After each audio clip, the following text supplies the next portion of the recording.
Recuerden que hoy publicamos en la página de Radio Boab, no es un libro, es un fragmento del artículo de Arturo Aguilar Ochoa, La otra cara del 5 de mayo, los barrios pobres durante la intervención francesa y el Segundo Imperio, los casos de Puebla y la Ciudad de México.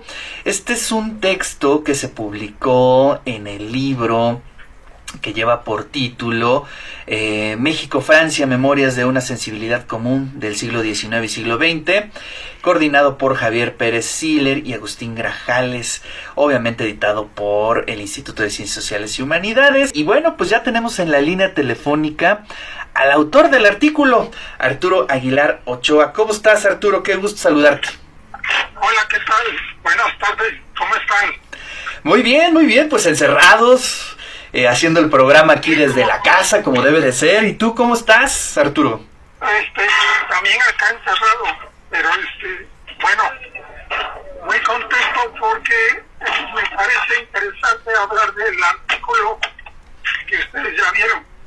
Así es, Arturo. A ver, platícanos un poco. Bueno, si bien creo que es un tema que atraviesa todo el estudio histórico, casi siempre se va hacia las élites, en este caso pues obviamente a los ejércitos, a los políticos, pero en este artículo tú pones la lupa pues sobre los barrios pobres, ¿no?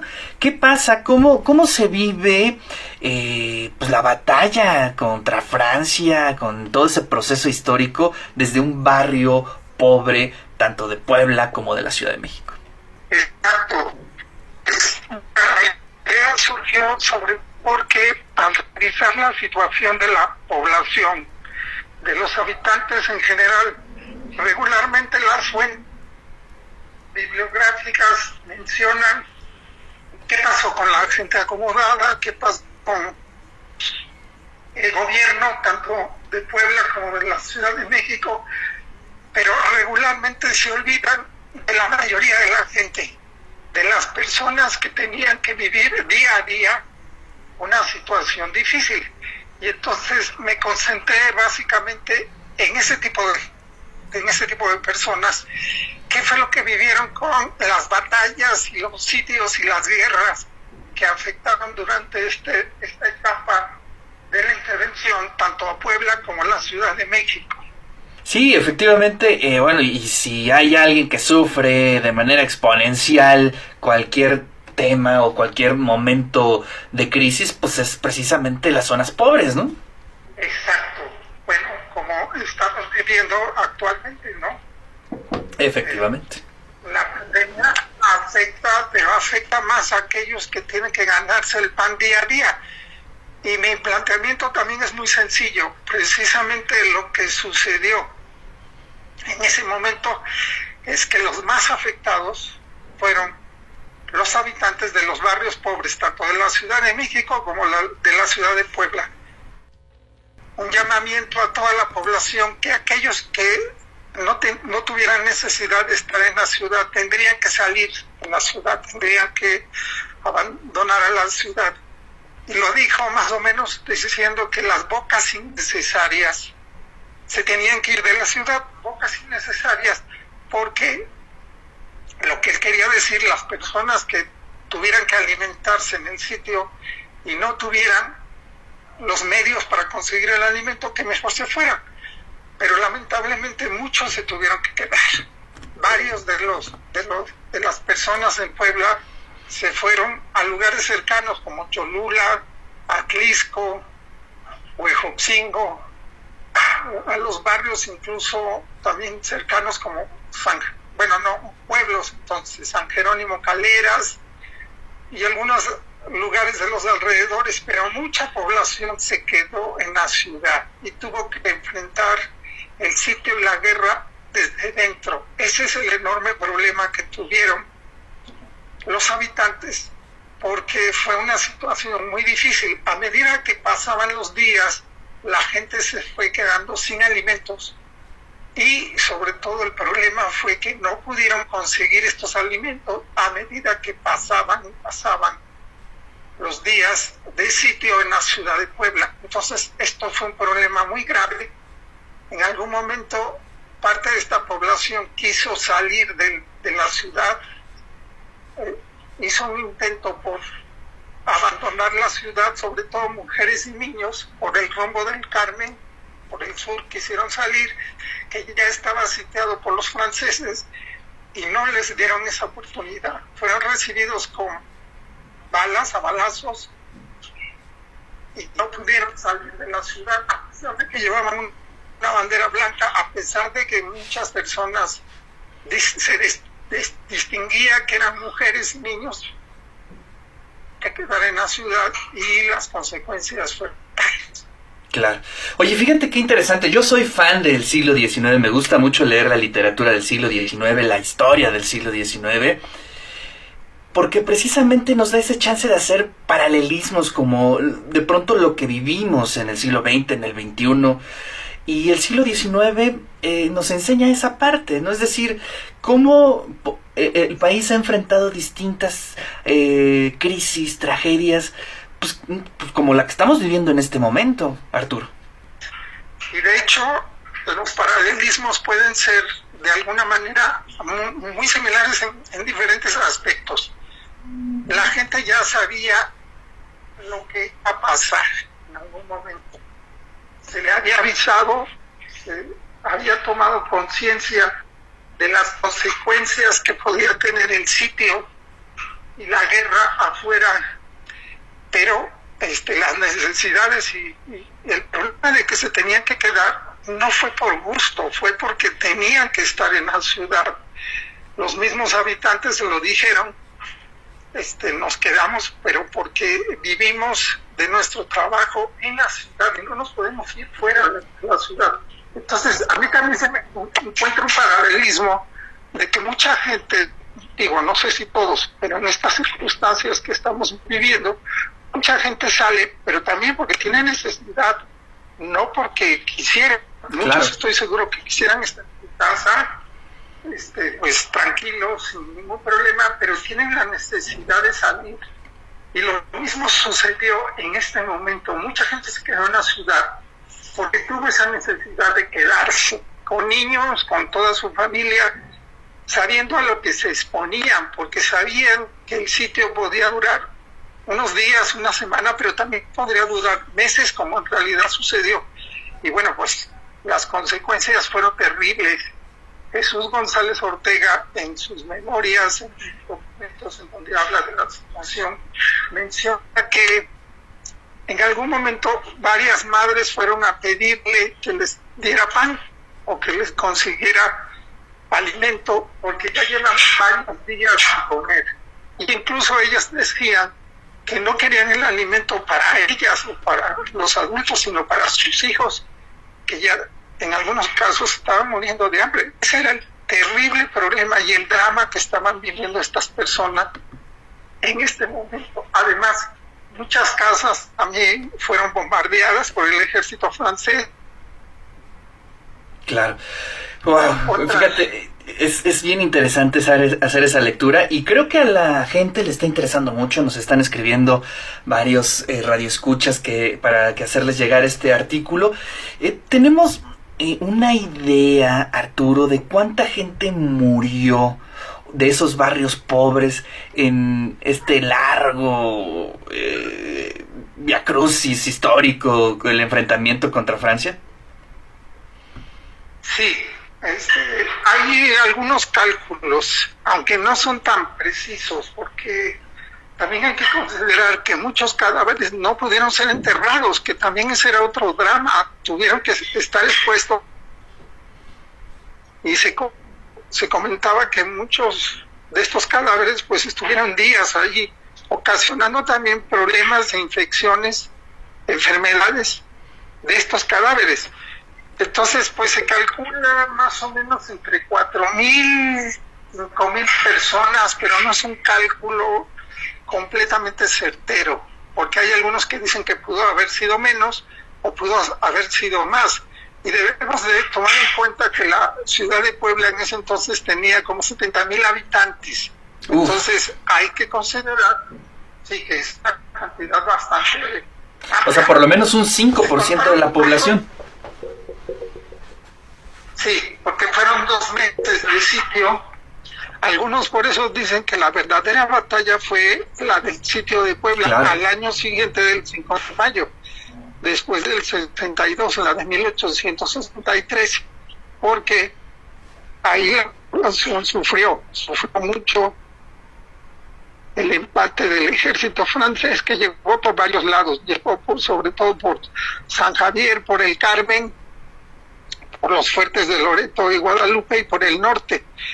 El Paseo Bravo dicen que se quedó sin árboles porque mucha gente tuvo que buscar leña para calentarse en algún momento, para tener algo, para hacer una fogata o claro. casas. Entonces se cuenta que el Paseo Bravo quedó totalmente devastado por este sitio, y además de la guerra y todo esto, ¿no? Entonces, pues sí, fue una situación dramática, que además hay que señalar que, por ejemplo, la Ciudad de México no lo vivió.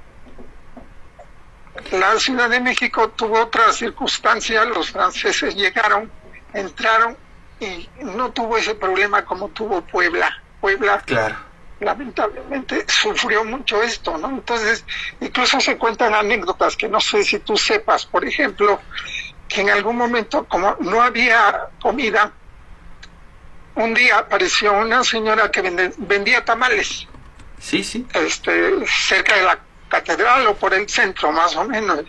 Y entonces, pues todo el mundo fue con esta señora, pues a comprar tamales, pero después se dijo que había conseguido la carne de un suavo francés que había caído por ahí, un suavo gordo y colorado, que fue lo que le permitió tener carne y ponerle a los tamales.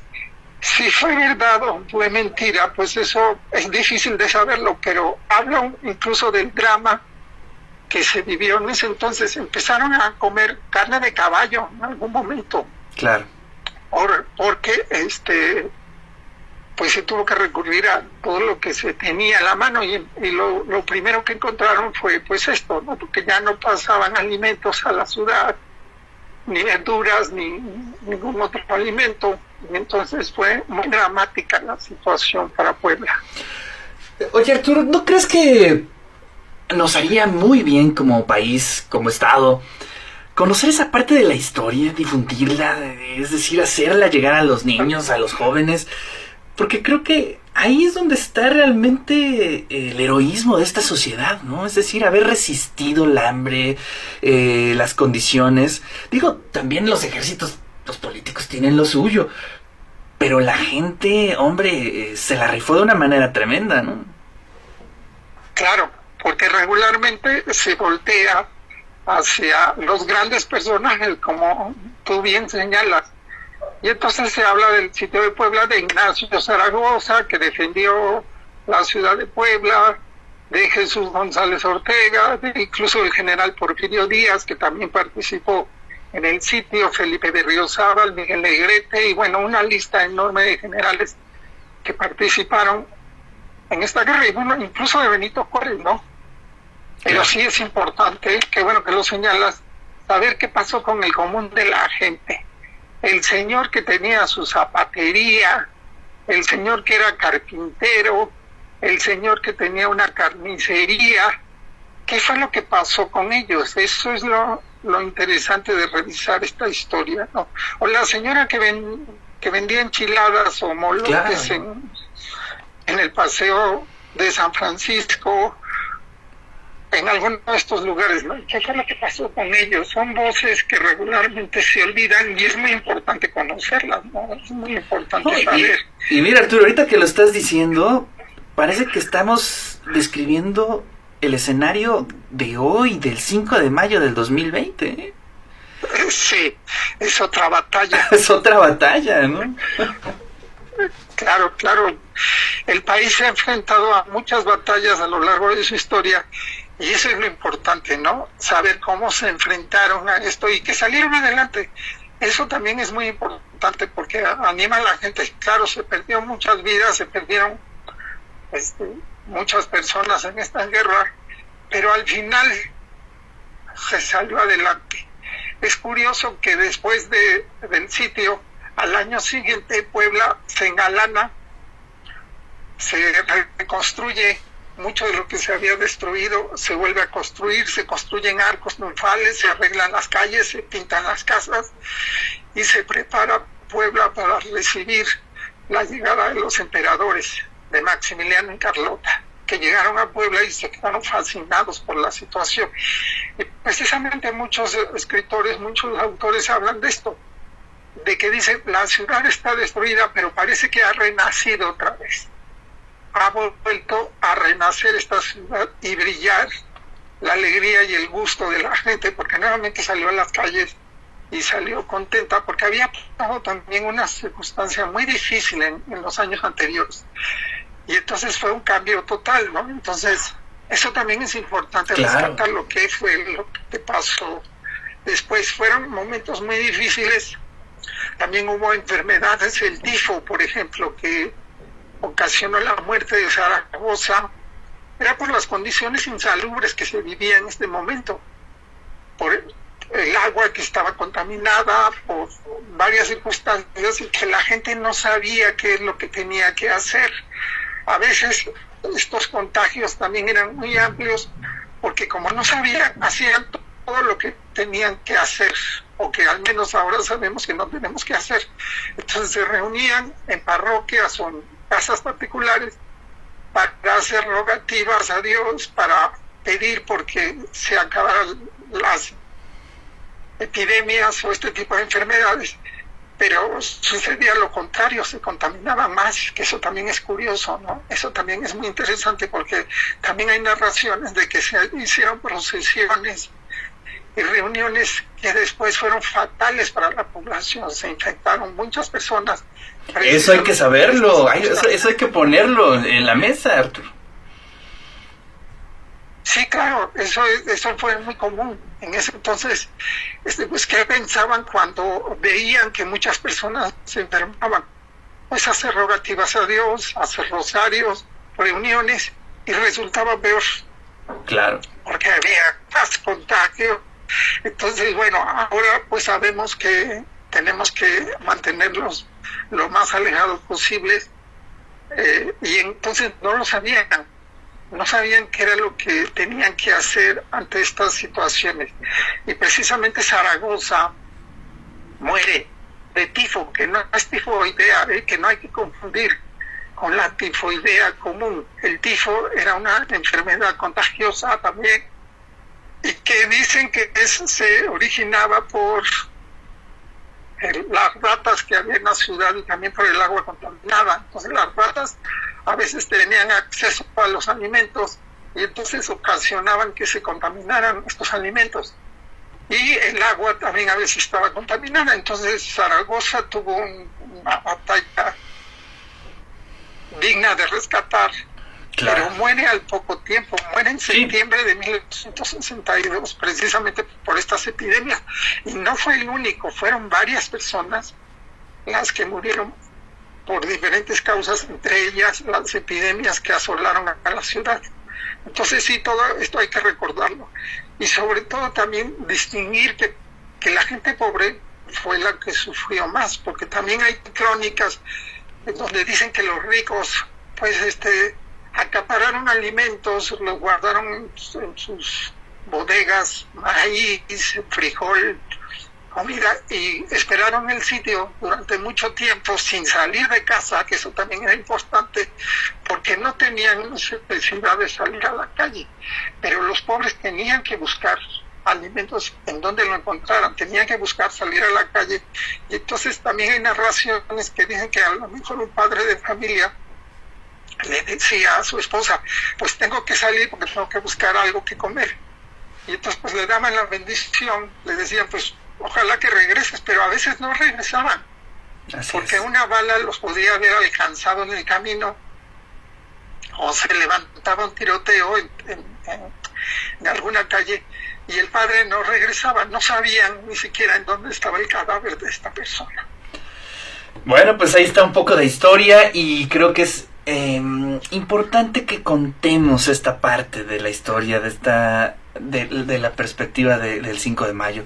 Si bien, híjole, pues ya todos hemos pasado por la primaria, por la secundaria, por todo lo que nos dice el discurso oficial acerca del 5 de mayo, es importante indagar sobre estas historias y sobre todo mirarlo desde la perspectiva de la pobreza en México, que bueno, pues ha existido toda la vida, y sobre todo dibujar estos paralelismos con lo que hoy estamos viviendo pues prácticamente en todo el mundo. Arturo, muchas gracias en verdad, y seguimos compartiendo tu artículo, un fragmento que publicamos ahí en radiowap.com. Perfecto, me da mucho gusto que pueda interesar a las personas, al público en general, y sobre todo por la situación que estamos viviendo, ¿no? No es la única situación mala que hemos vivido en esta historia, pero hemos salido adelante, ¿no? Entonces yo creo que también podemos salir adelante en esta ocasión. Arturo, te agradezco, te mando un fuerte abrazo y pues pronto ya nos veremos allá en el estudio de Radio WAP. Sí, cómo no, un gusto platicar con ustedes.